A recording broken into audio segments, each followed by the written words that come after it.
Hello and welcome to the Living Room Fight Club. My name's Scott, and today I've got one of my friends here with me, Dave. Dave, tell them about yourself. Hello, hello, hello. Hi. I'm Dave. You guys will sort of, get to know me a bit in future podcasts. I am a co-business partner at Live Your Hero Project. So it's a brand. We're focusing on motivating people to become financially free by things like coaching, advising, and helping and supporting individuals who obviously need to rethink their future, change their habits, how they think, and what they want to do in obviously the future. So yeah, that's basically me. Fantastic. Yeah, you do great stuff. I do love it.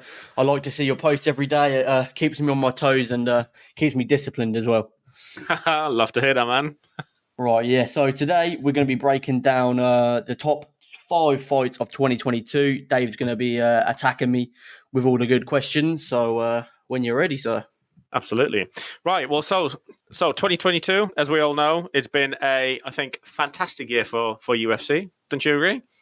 Oh, I totally agree. It's been one of the best years, I would say. We've had some absolutely amazing cards stacked to the brim of fights. It's one of the best years in my memory, to be honest with you. Cool. So let's just break it down a little bit. And obviously, I'm going to be, like you said, the bad one and obviously ask you all the relevant questions. So let's go with the first one. Out of the top 5, what was the first sort of fight that you can tell us about that you really enjoyed sort of in 2022?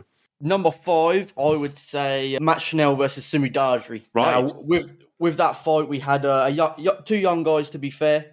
Sumu Dajri is extremely technical and crisp striker.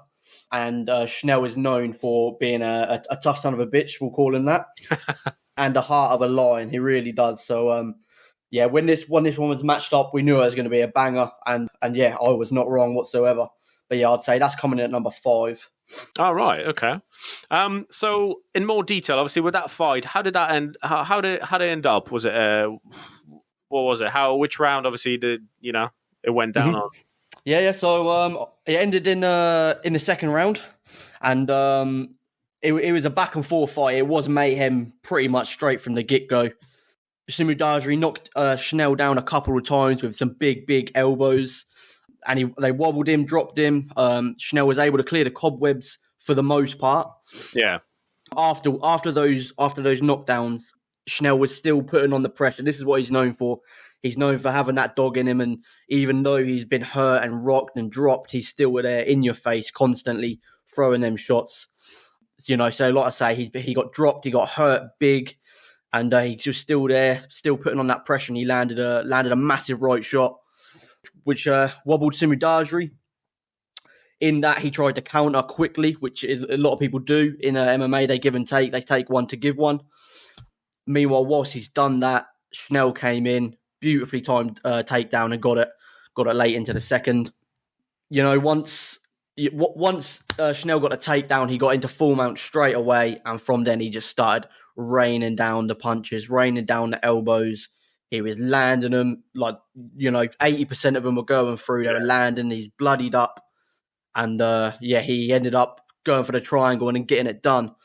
But the reason why that fight speaks to me so much is because of Schnell's heart, the desire to go on. Even though he was dropped and wobbled, he still had that dog in him. And I would say that's one of the, if not the, comeback of the year. Bloody hell. Wow. We're starting on a high there, Scotty boy. Yeah, it's a tough one to follow. This is the thing. They're not two massive names, but my word, that was a mad fight. It really was crazy. Nice.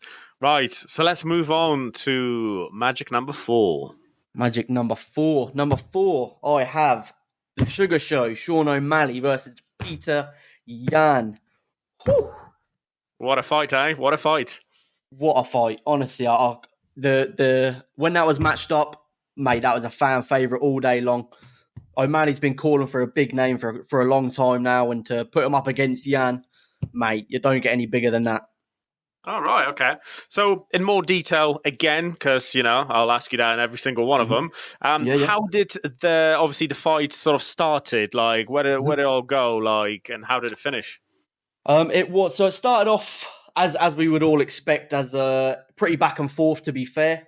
O'Malley is known for his movement, for his elusive striking. He's constantly throwing feints. He's turning his head. He's spinning. Yeah. He's keeping the opponent on the toes 24/7. And the beauty with Petr Yan is he's a phenomenal striker as well. He's got the gas tank to go on for days. Nice. And what you saw at the opening was obviously every fight starts, they figure themselves out. They got a feel the range, so first minute or two weren't so bad, and then once they got a feel, in come the strikes, and it was beautiful to watch. You had O'Malley's looping shots trying to go around Peter's guard, and Peter has a very tight guard, so it was a pleasure to watch.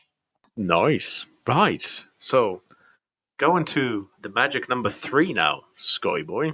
What is your? Yeah, we're getting to the proper good ones now. It's the top 3 now when we're getting into it. Yeah, what's your third one then? So my top 3 is Stephen Thompson versus Kevin Holland, and that's on most of the time that's not quite high up on the list on other lists that I've seen. Yeah, but for me, that spoke to me in what I wanted to see in MMA. Okay. Of recent time, with the older fighters, or I don't want to say older, but the fighters that aren't looking at another title run per se. I saw this poll, and I can't really remember where it's from, but it said at a certain point in their career, should older fighters or fighters that aren't going to have another title run have fights that are favourable to them, meaning like striker versus striker, grappler versus grappler.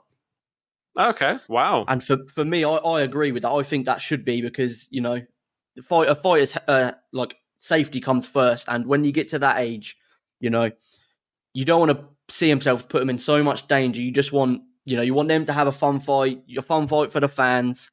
So yeah, that for me, it spoke to me in that way. And I think that sort of thing is a good thing, but it was just a beautiful display. I mean, you've got Kevin Holland. He's had a bit of a rough patch recently with some wrestlers. He's very much a striker. He's got good grappling. Don't get me wrong, but he's had a bit of a rough patch with some wrestlers. And he took a short notice fight against Chimaev, who we'll speak about later.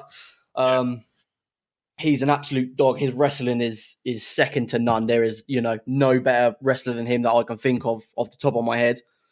He took the fight on short notice, and unfortunately, it didn't go his way. Many thought it wouldn't, especially on short notice against a guy like Chimaev. But that's the beauty of Kevin Holland, is he will take those fights on short notice for us fans. He's a fan favourite, and that's why I think the UFC should do some matchups that are favourable to him. One for him and one for us as well, for us fans. Yeah. So with that particular fight, obviously there was a TKO on round 4, wasn't it? Yes. All right. Yeah, so what that was, in the first round, Kevin Holland actually broke his hand. Oh, wow.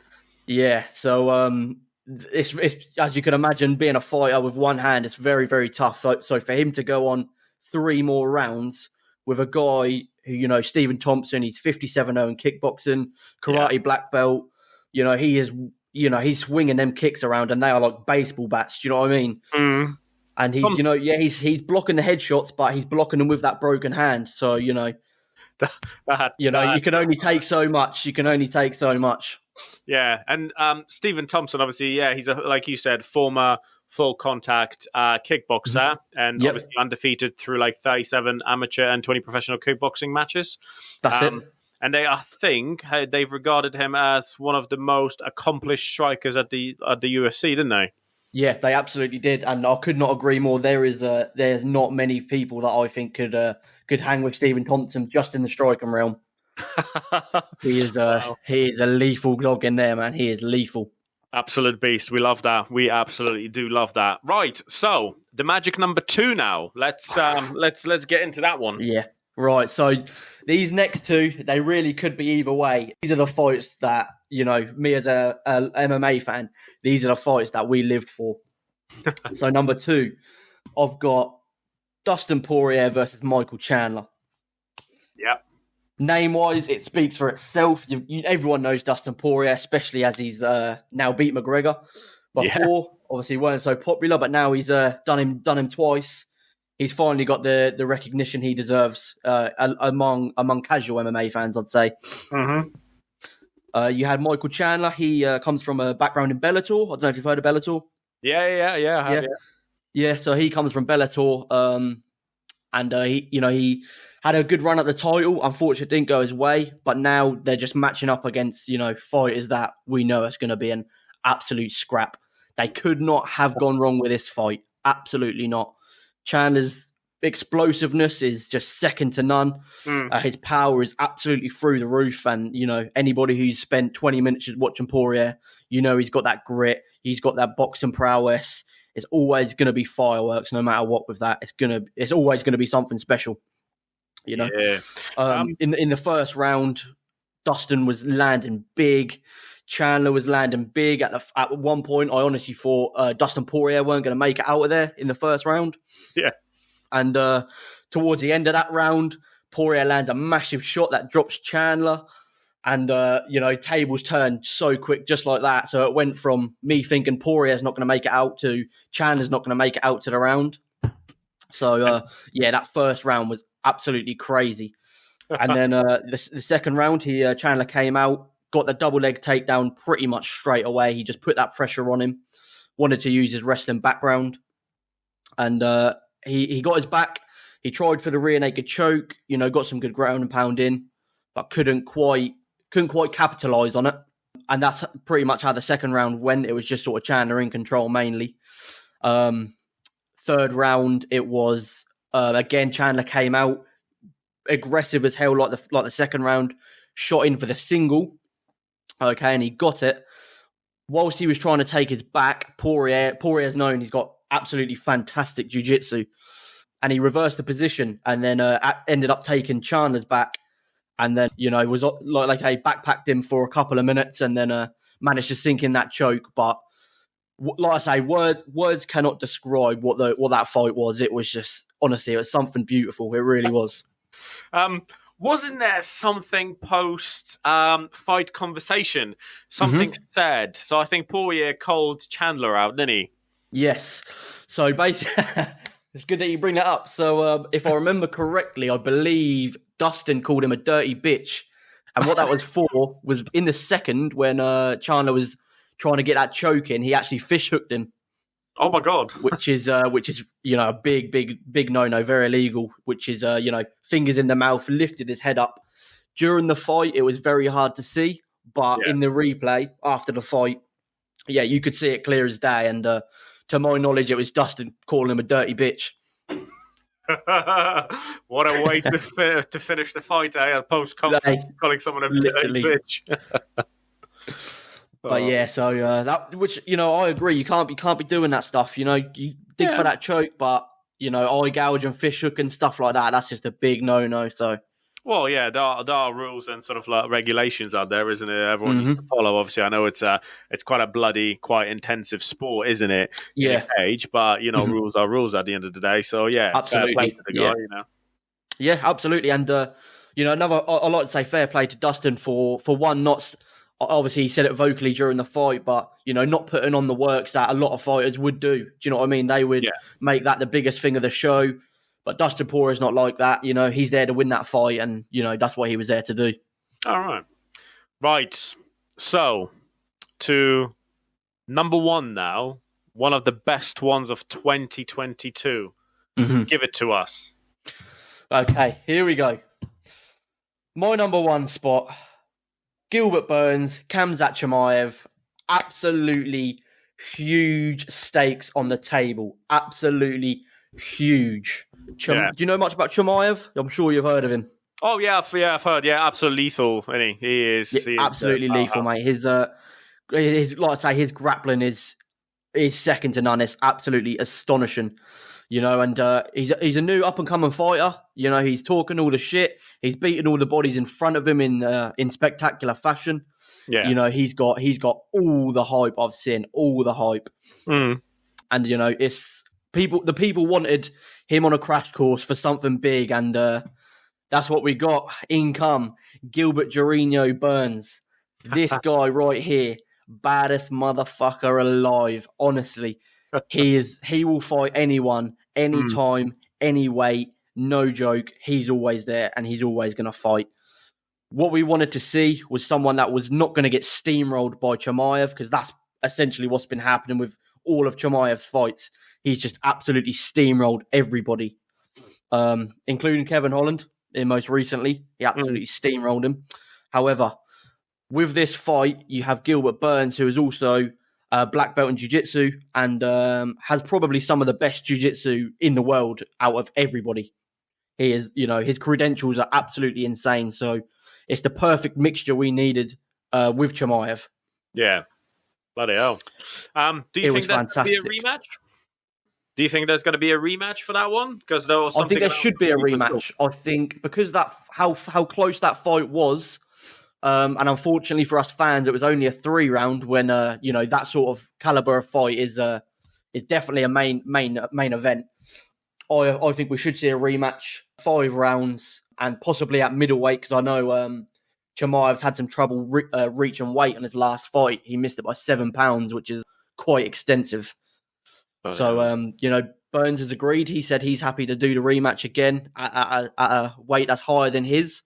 Yeah. And that's just the kind of guy Gilbert Burns is. He will fight him no matter what. But my word, these boys there are trading leather from the get-go. The grappling was just a beautiful exchange. There was no dominance whatsoever. It was just scrambles. It was beautiful. It really was. Nice.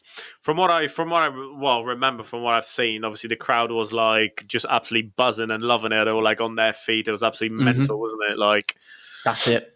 It started the typical sort of like he raced out of the corner, Chimaev did, and obviously fired his big right hand and immediately went for a takedown, didn't he? Literally straight away, as he does. He is not a slow burner whatsoever. He is straight on the gas, 100% go all the time. That's the type of, and that's what the fight was with Gilbert Burns. It was just two guys that wanted it so badly, so bad because the stakes were so high. Do you know what I mean? Yeah. It was Burns even said that every time, obviously, he steps into a ring, obviously he gives everything he's got. Yeah, they'll have to like kill me because I won't stop or something like that. And I was like, literally, yeah, absolutely. He will. That is Gilbert Burns down to a T. He will not give up ever, no matter what. He can be bloodied and beaten, but mate, if he's standing, he's trouble. Do you know what I mean? He is there. Wouldn't want to deal with him on the streets. No way. That guy's a killer. So, but yeah, to me that was my number one. It was just so back and forth. They were putting everything into every shot they had. Both boys were putting on the pressure. Both boys were getting dropped. It was just, mate, it was you can't miss it. It was one of my favorite fights I've ever seen, let alone of 2022. It was just gorgeous. I was actually going to ask you, because obviously we've done for the top 5 in 2022. What are your sort of like, what are you looking forward to in 2023, really? Because we're now in 2023, obviously, UFC, so the fights that we can look forward to. Has anything been sort of announced? Anything exciting going on? So obviously, UFC London comes up. Obviously, being a British guy, that to me is, that hits home the most. And for me, I think 2023 is the year for, my local fighter, Arnold Allen. He's absolutely world class. He still doesn't get the credit he deserves, even though he's one fight away from a title. People still write him off. But yeah, for me, my 2023 is me just looking at Arnold's career and thinking, this is the time for him. This is where he makes his name finally. And this is where he finally gets the recognition he deserves. Yeah. Do you think he'll join us into a lovely podcast? Oh, I'd like to think so. I think with the right platform, I think he'd do it. He's a lovely guy. He's so down to earth. There you go. For everyone listening, something to look forward to in 2023. And we might have a superstar talking with us. Absolutely, local superstar, and mate, he's gonna take the world by storm. I think he can. Volkanovski, the champion of featherweight, he's going up to fight Islam Makhachev. He's going for that double belt. Not many people have done that, but he's going for that double belt, and I think that is probably going to be the highlight, the biggest fight of the year. I would say is probably that one. If you're going for my prediction, I think Islam's going to take that victory. I think his wrestling is going to be too much for Volkanovski to handle. Yeah. But to me, I look forward to that, because then that means it's Arnold's time to fight Volkanovski and get that belt he deserves. Nice. Exciting times ahead, eh? To actually get 2023, it's going to be a good one. There's so many big fights. Chimaev's going to get a title shot. It's going to be It's going to be crazy. It's going to be crazy. There was one question I really wanted to ask you, and what is your opinion about it? And you can obviously, tell our listeners. Conor McGregor, what are your thoughts on him in 2023? Do you think what is happening with him? Is he coming back? What is happening? Because he keeps bulking up, and you can only see him on Instagram and Twitter, literally just getting bigger and bigger. Yeah, but is he actually making a comeback or not? Do you think? Oh, mate, it's who knows what McGregor knows what McGregor does, but it's due to his injury. Obviously, when he fought Poirier last, and he snapped his shin bone in half. I'm sure you've seen that. That was a horrific injury. If I am looking at it from an outside perspective, what I think he's doing is, I think he is using PEDs. I think he is using like TRT, testosterone replacement.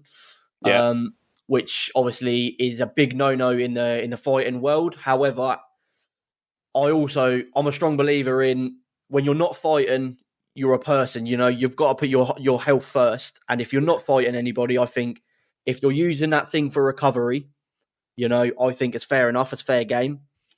The size he's at the minute, he's an absolute beefcake. I don't know how much he's weighing, but he's looking like he's coming in at bloody light heavyweight. Yeah. He's going to have some serious weight to cut if he's going to come back. And, it's tough. I'm always a McGregor fan. I wish him well. I want him to come back this year. Yeah, same here. I don't know if it's too soon. I'd like them to come back to fight Michael Chandler, who we spoke about earlier. Yeah. I think that'd be a great fight for both fighters and for us fans as well. But yeah, what do you think? What are your thoughts? To be fair, I would love to see him back. It's just like he was a different animal in the ring. Like all those fights and how he was going into a fight, even mentally, physically, like with what sort of style he was fighting with. Oh yeah, he was a pleasure to watch. He was like, when McGregor was out there, you were like, fuck yeah, he's gonna do him. You know what I mean? Like he will win. And then literally a minute later, boom, done, dusted. Boom. McGregor was finished. He'd done it. Absolutely. I think UFC needs that. Obviously, there's a lot of great fighters, don't get me wrong, in the UFC that are doing kind of the similar style, go in, get it done, and then finished. Yeah. But McGregor is just something a bit unique about him, like as always has been. And then, UFC has been just missing it for ages now, man. If he could possibly make a comeback and actually just bring his style back, it's going to be exciting 2023, I tell you. But, we'll have to wait and see, won't we? You have to wait and see. Unfortunately, that's the game. But yeah, I couldn't agree with you more. The thing what McGregor bought was something different. Unfortunately, I don't think I'll ever see anything like it in my life again. Yeah. It was, he made the UFC what it is today. People won't want to admit it, but it's true. He made it. He absolutely took it to that next level. When, like you said, when Conor fights, it's a different feeling. You're watching a spectacle. You're not watching a great MMA fight. You're watching history. Yeah, absolutely, 100%. And the best bit about McGregor is it's just all that bullshit chat on either a press conference and all that, when he just actually gives it the big ins and actually fulfills that, if you know what I mean. Because he will say it's the fight, and then he will literally just win the fight, and that's like the beauty of him. That's it. Yeah, he'll say it and he'll do it. That's the beauty in it. Yeah. We need more of that 2023. Absolutely. We do. There's going to be some great fights, but we need that McGregor to come. We need that big name. We need his super fight to come back, I'm all for the talking, but I don't like just the Twitter talking. I want to see him fight talking, Yeah, put some action. I want to see him in that press conference. I want to see the crowd roaring, that sort of thing. Yeah. Well, hopefully we'll be able to talk about it on the next episode, but yeah. We shall see. Absolutely, sir. Absolutely.